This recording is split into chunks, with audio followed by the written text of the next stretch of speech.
सवाल ये है, हमारी पकौड़ों की दुकान है। अच्छा, माल बच जाता है, हम उसको दूसरे दिन गर्म करके बेचते हैं, तो ऐसा बेचना कैसा जबकि ग्राहक को भी पता होता है? देखिए, बात चीज़ें ऐसी होती हैं कि जो वैसे तो ख़राब नहीं होती, मतलब कोई उसके अंदर बदबू पैदा हो जाए या खाने के लायक ना रहें, ऐसा तो नहीं है। ठीक।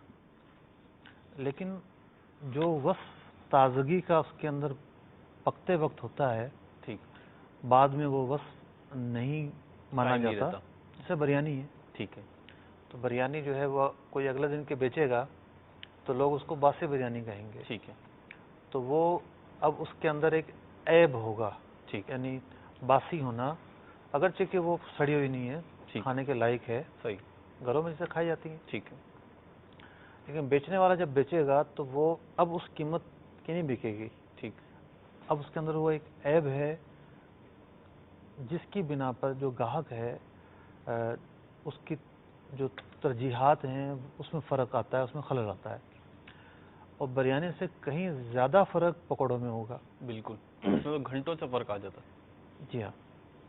तो अगर ये कहते हैं कि जी ग्राहक को पता होता है, ये दिल को मनाने वाली बात है।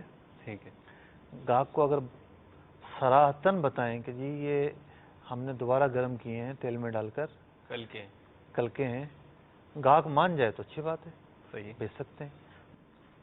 लेकिन ये है कि ग्राहक खुद ये फ़र्ज़ कर लेना, यानी ग्राहक को पता होता है, ये कुछ जम नहीं रही बात, दिल मुतमईन नहीं हो रहा इस पर। बात तो ऐसी है, मैंने भी सवाल सुना तो यही महसूस हुआ कि साहिल मोहतरम ने तो बड़ी आसानी से कह दिया है कि ग्राहक को भी पता होता है, लेकिन ऐसी चीज़ें पता हो जाएं तो कबूल करने के खुलासा बाद ये है कि ऐसे मौके पर बगैर बताए बेचना दुरुस्त नहीं है, जायज़ नहीं है। ऐब है, ऐब छुपा कर बेचना लाजिम है।